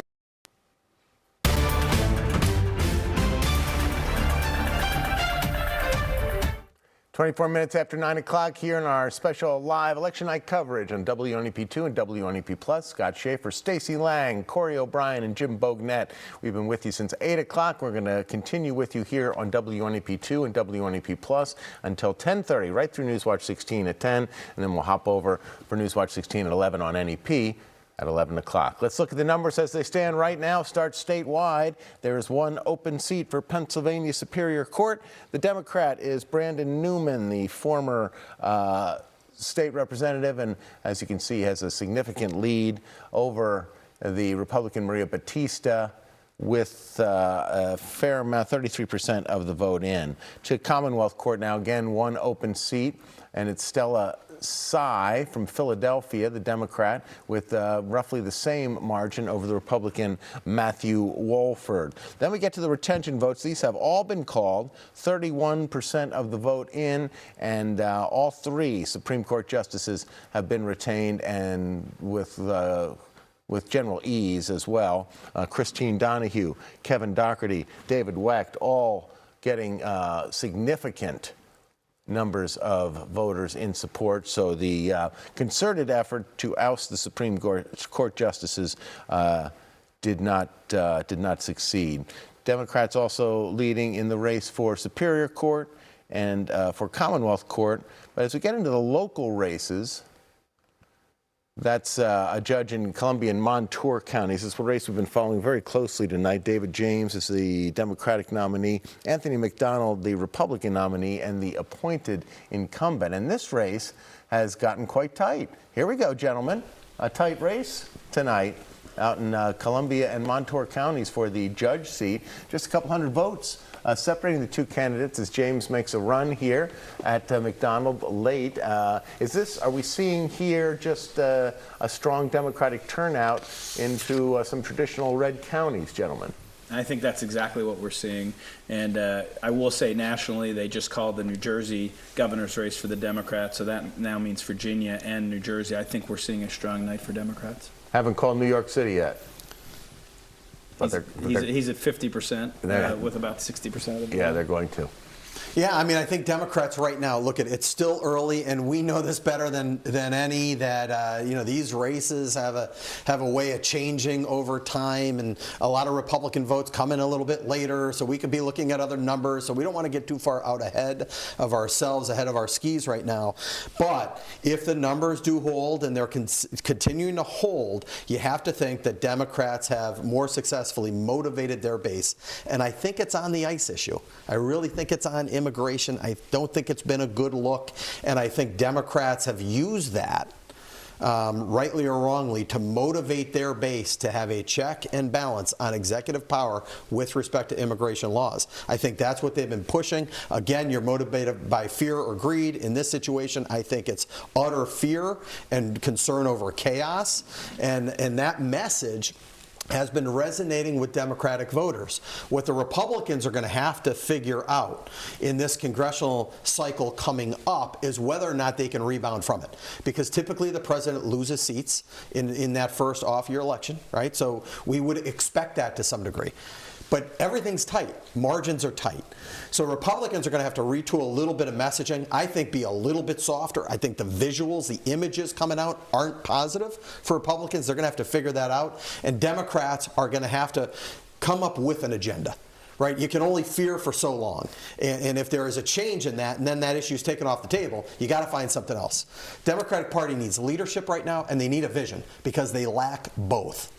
Well, the Democrat in this judicial race has closed within 600 votes in Columbia and Montour counties. Jim, you had something to say? I was just going to say the one caveat I'd give as we look at the overall map today is that the big races, Virginia, New Jersey, New York, are happening in Democrat strongholds. So it's very hard to get a really fair gauge. Pennsylvania, you would think, would be a fair gauge, except we don't have races that are got a lot of spending, a lot of attention, like a governor's race or an attorney general's race. So we shouldn't over-index on this and make broad sweeping judgments on what happens tonight.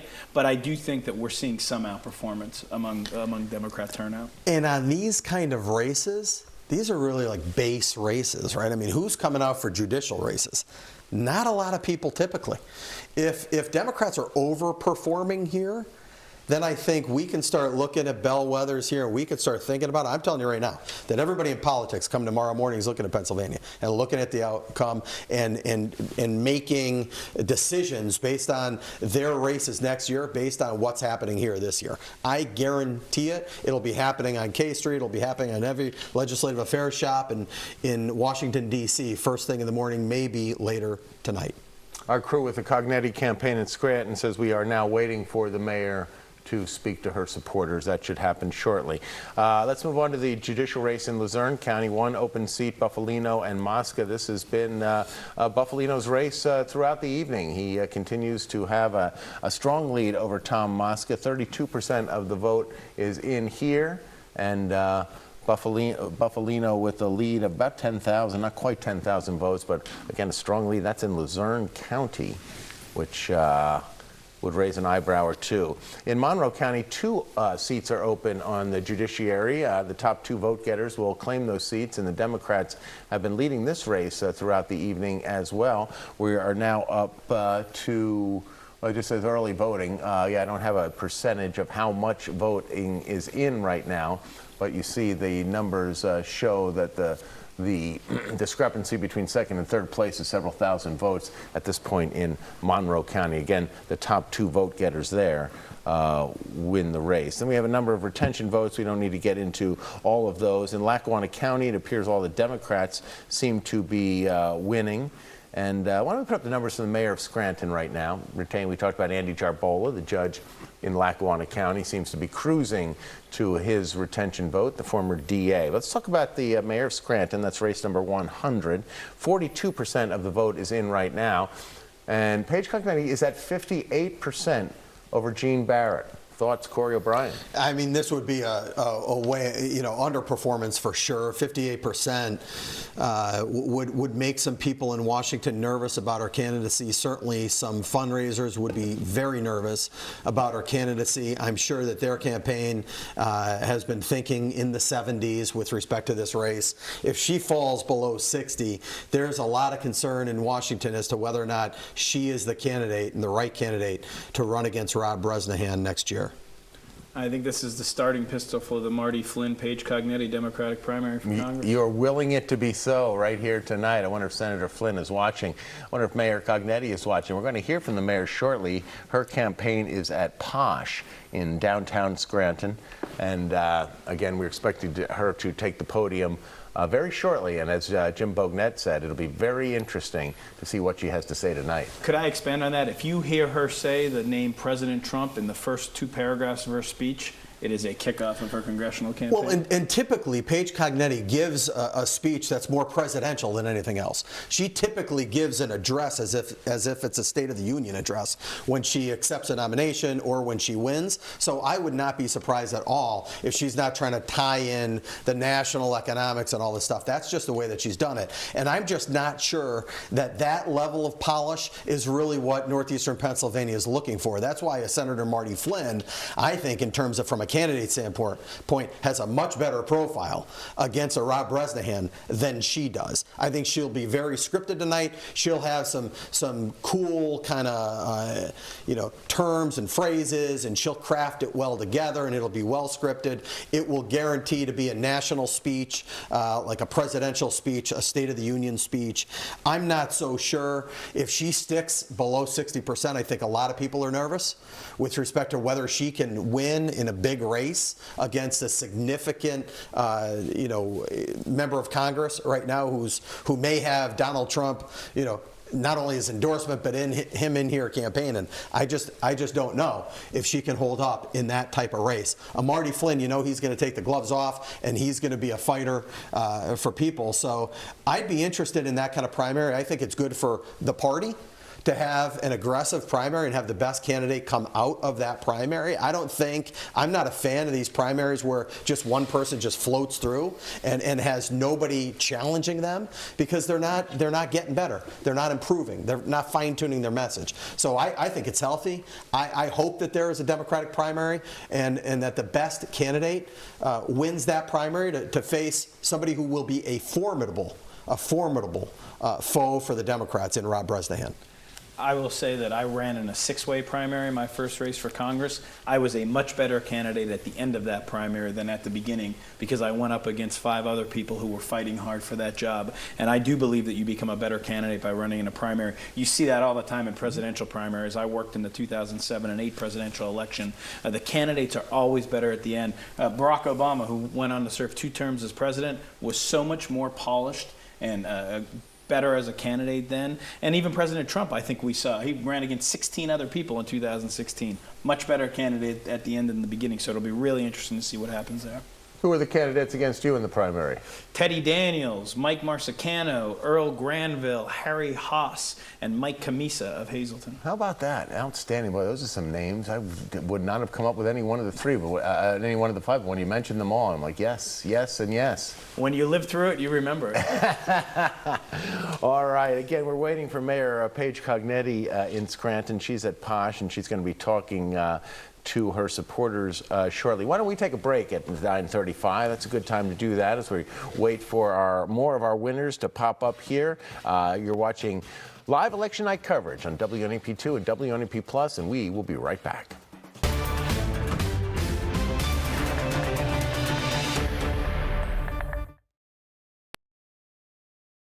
I'm competitive. It's really important to me that I have great coverage just for my job. I saw the commercial for Consumer Cellular. I thought at first it's just for old people, but my cell phone bill kept going up. And then, of all things, I made the call. It was almost 50% less. I got 5% off with AARP, so then it went even lower. Consumer Cellular gives you the same fast, reliable nationwide network for up to half the cost of big wireless. Same tower, same coverage. The same coverage that you're looking for, they offer. And there's no long-term contracts. You don't like us? 1 month. Cut us loose, Coach. We'll have you wrapped up in about 20 minutes. Really. We hadn't gone back. We're not going back. We're with Consumer Cellular. Call now and see how one of our U.S.-based Switch Pros can cut your bill by up to half. And right now, save an additional $25 with code SAVE25. Call 1-800-789-2502. Why would you buy life insurance from anyone else when Senior Life gives you all your money back? It's simple. When other companies say they save you a percentage of your money, Senior Life says we give it all back. That's right. With return of premium life insurance from Senior Life, we don't save you a percentage of your money, we give it all back, 100%. It works like this. If you pass away while you're insured, your loved ones get a check for the coverage amount you chose. But if you're still living at the end of the term, you get back all the money you paid, guaranteed. Spend it any way you wish. While others may talk about saving you money, Senior Life is the only one giving it all back. Return of premium term life insurance gives you protection if you need it and 100% cash back if you don't. Get all your money back with Return of Premium Life Insurance from Senior Life. Call the number on your screen now for free information. You have no obligation.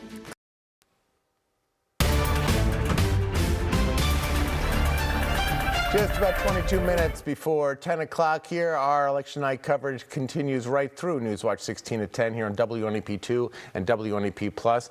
The big race that we've been talking about for so long is the special election for Lackawanna County Commissioner, and we'll take a look at the numbers as they stand right now. And it has been Tom Welby's night so far, and it doesn't look like that is going to change anytime soon. The 76% of the numbers are in right now, and Welby has roughly an 8,000 vote lead over the Republican Chet Murley. But I think what I see here is Michael Cappellini, the independent, coming in third place. And Cappellini was tied directly to incumbent Democratic Commissioner Billy Gaughan. The fact that Cappellini is finishing third in this race tells us what, gentlemen? I think it tells you where Bill Gaughan stands with the people of Lackawanna County. I think that this whole last 8 months has been a total debacle. Should have never happened. Should have followed the home rule charter and done it by the book. And, Bill was just trying to get his own candidate in there. And that's unprecedented, unheard of. The court luckily struck that down, but it's put Lackawanna County in a defensive position for the last 8 months. It's cost the taxpayers money, and they've been without a rightfully serving county commissioner. So I think that has not gone well for Bill Gaughan. Hold that thought. Let's go to Posh in downtown Scranton and hear from Scranton Mayor Paige Cognetti on her re-election tonight.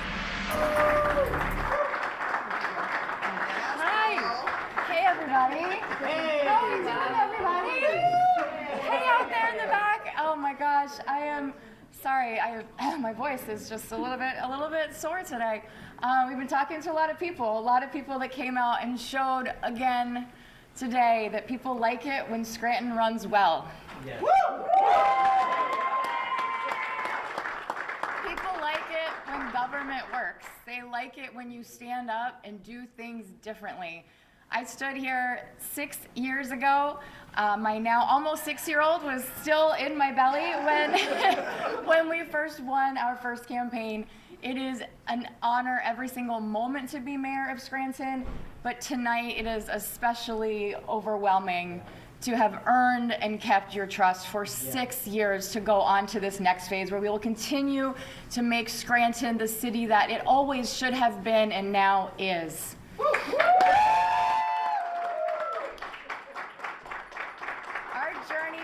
From 6 years ago to now is incredible in so many different ways, from our finances to the many, many pools that we have rebuilt, to all of the stormwater projects that we are doing all over our city.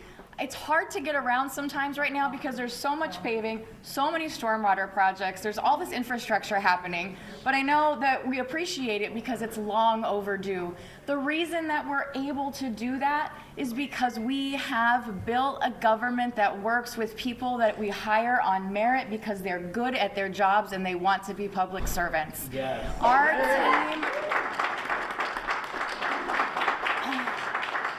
team has just expertise and ability and grit and dedication that you will, struggle to find in any other city government. I can say that. I know lots of wonderful mayors with wonderful teams, but I would put our team up against any of those.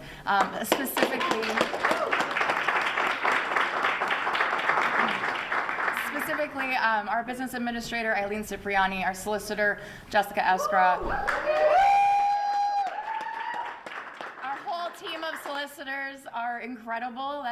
It's an incredible team. What we've had to do with the law department, that also includes Mary Claire Hayes and Andrea Cotillo, to dig out from the hole that we came in to be where we are now has just been incredible. Also, our fire chief, John Judge, who's been with me for 5.5 years now as chief, Tom Carroll, our police chief. I mean, just the team that we have is incredible, and that's not a fluke. That is because we trust each other, we work together, we are all working at the city of Scranton, not because the pay is good, but because we want to serve, and we believe in our community, and we want it to be a place where we can raise our children, raise our grandchildren, where we can actually trust that the government is there for us. We are in a situation where, as we stand here in Lackawanna County, the city government's the only functional government right now. I'm very hopeful, very hopeful that after tonight, the county will get where it needs to be, and we'll be there with them every step of the way. But the state budget's been frozen for months. The federal government is literally shut down. At the end of the day, it is local government that people have to rely on. Whether people realize it or not, the people that came out to vote all across Scranton today do know that it is the local level that matters. Those are the people that you're going to call when you have a problem. And for 6 years and for 4 more, people are going to trust that the city of Scranton is going to be there for them. So I am just so grateful from the bottom of my heart for all of your efforts, all of your work, all of the doors you knocked, the calls you made, the signs that you put up, just the enthusiasm, the smiles, all of the love that you've shown to me and my family, and of course, my family, my husband Ryan, my mom, Linda, hanging out in the back there, not wanting to be in the crowd shot, but she gets the biggest applause. And then our 2 little girls who are supposed to be asleep, but one of them is still up. The 2-year-old likes a late night, I'd say that's what she likes. But I couldn't do this without my family, with my dad in Portland, who I was just texting with. It really is an honor every day, and we make it work every single day because we believe in good government, because we believe in ethical government, we believe in accountability and transparency, and all of you have been there with us. We're going to continue this. People love to see things happen that are good, that are positive. We've always run positive campaigns. We continue to do that. You know, our colors are yellow and blue. The yellow is to bring sunshine in terms of transparency. It's also positivity and happiness. People actually want to be happy. They want things to run well. They want to be proud of where they are from. We have been doing that in Scranton. We're going to continue to do that. So thank you all from the bottom of my heart. I really appreciate you.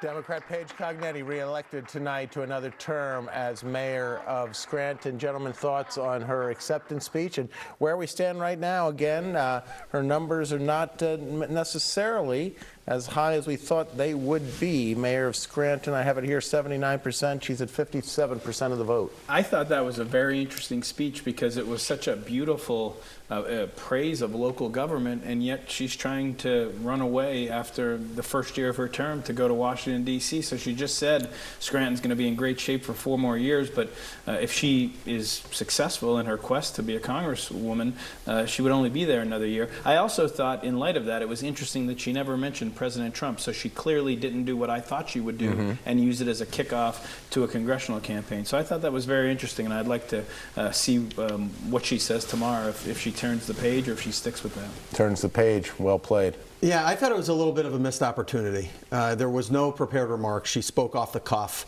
I like the off the cuff, but she's auditioning right now to a national Democratic donor base, and they're going to be watching that. And be happy and wanting to be happy is not a message. It's a soundbite, and it's a short one.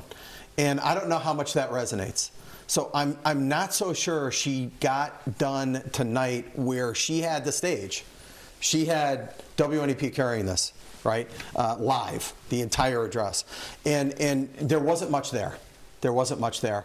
I think a little bit more carefully crafted, remarks, tying things together. I think she mentioned to tie potentially to state and federal government and things like that, but she could have crafted that a little bit better, because everything she says at this point, she's running for Congress, everything she says has to be thoughtful, has to be strategic with respect to that donor base and the voter base. And tonight was a missed opportunity. It is one of the last free opportunities she's going to have at a broad range that covers the entire congressional district to speak to everybody. And it's her first introduction to people on a regional basis. So I think it was a little bit of a missed opportunity. I don't think it went great. It brings to mind Bobby McFerrin's favorite song, "Don't Worry, Be Happy." I will say in my view, the biggest story coming out of tonight will be that Zoran Mandami, a Democratic Socialist, got over 1 million votes and won more than half the votes against 2 other candidates in New York City.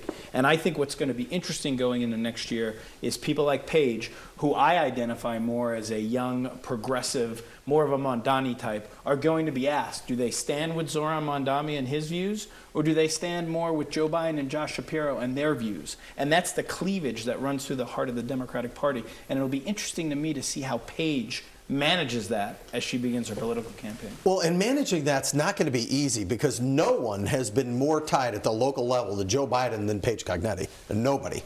I don't know if that's going to go great.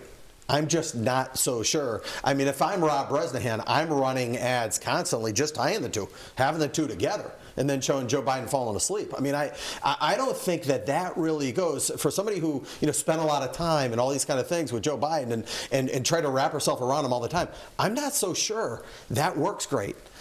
Yes, he was born and raised here until age 10 or so, but this is a big district, and a lot of this Trump has won in the past. So there is a Republican holding the seat right now. I'm not so sure that Joe Biden's going to play as well as she thinks he might. I'm just not so sure of that. Well, you're not making the inference that she would be better off attaching herself to Mamdani as her political source. Not in this congressional district. I can't imagine her saying that. In this congressional district, I can't imagine her saying that. No. She has to carve out an independent path forward with a vision, and that vision has to be a clear vision. Democrats have had a problem setting forth a clear vision. She's going to have to identify herself and really be more of an independent outsider. That's the way I think she has her best approach. Independent outsider with a strong message, probably an economic development kind of job message, something that she can tie herself to, and in the same way contrast herself from the incumbent. But the problem with that is all the energy in the Democratic Party nationally is coming from the Mondami side. And if you look at Page's first fundraising report, which was impressive in the amount, a lot of it was out of state money coming in from the progressive groups. So how do you navigate that battle? See, and you can't navigate it, and that's the problem in politics. On the Republican side, the really right of the party, they drive it. Why do they drive it? Because they have the money and they're the ones funding the candidates. On the Democratic side, it's the left. The left is driving it. They're funding the candidates. So you have candidates who are filling out questionnaires from all of these organizations that they want campaign contributions from, and they're staking positions. And now they're stuck with those positions. You have no one in the middle. Where's the middle? We're the middle in Pennsylvania, and there's no middle. Where is it? We got to start trying to find the middle, but the middle doesn't sell from a campaign fundraising standpoint. You have to be left to get the money. There's no middle. There aren't these middle groups, these middle-of-the-road PACs who are just funding and supporting candidates and getting them elected. No, it's the left, and then it's the right, and there's nobody in between. So she is going to be forced to be more left than she would be necessarily comfortable with. Just like Rob Bresnahan is probably forced a little bit more right than he's comfortable with, quite frankly, just because those are where the dollars are, and you don't win a congressional race unless you raise a lot of money. As you both know. Next year's congressional race, I predict, will be over a $40 million race. My race in 2022 against Matt Cartwright with all the money was $22 million. It will probably be double that 4 years later. Breathtaking. Let's take a look at the Scranton mayoral numbers one last time here. Paige Cognetti, the projected winner, 57% of the vote. The Republican Trish Bynum and the independent Gene Barrett, the former city councilman, both with 21% of the vote, and 130-some people voted for Rick Little, the ultimate protest vote in Scranton. We're going to take a quick break. We'll be right back to wrap things up here on our live election night coverage here on WNEP2 and WNEP+.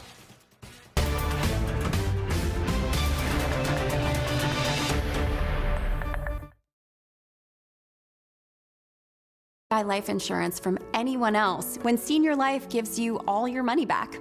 It's simple. When other companies say they save you a percentage of your money, Senior Life says we give it all back. That's right.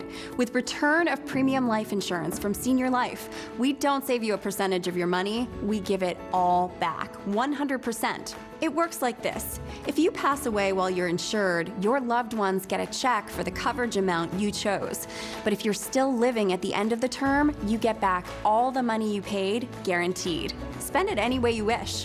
While others may talk about saving you money, Senior Life is the only one giving it all back. Return of Premium Term Life Insurance gives you protection if you need it and 100% cash back if you don't. Get all your money back with Return of Premium Life Insurance from Senior Life. Call the number on your screen now for free information. You have no obligation. Call now. I'm a coach. I'm competitive. It's really important to me that I have great coverage just for my job. I saw the commercial for Consumer Cellular. I thought at first, it's just for old people, but my cell phone bill kept going up, and then, of all things, I made the call. It was almost 50% less. I got 5% off with AARP, so then it went even lower. Consumer Cellular gives you the same fast, reliable nationwide network for up to half the cost of big wireless. Same tower, same coverage. The same coverage that you're looking for, they offer. And there's no long-term contracts. You don't like us? 1 month. Cut us loose, Coach. We'll have you wrapped up in about 20 minutes. Really. We hadn't gone back. We're not going back. We're with Consumer Cellular. Call now and see how one of our U.S.-based Switch Pros can cut your bill by up to half. And right now, save an additional $25 with code SAVE25. Call 1-800-789-2502.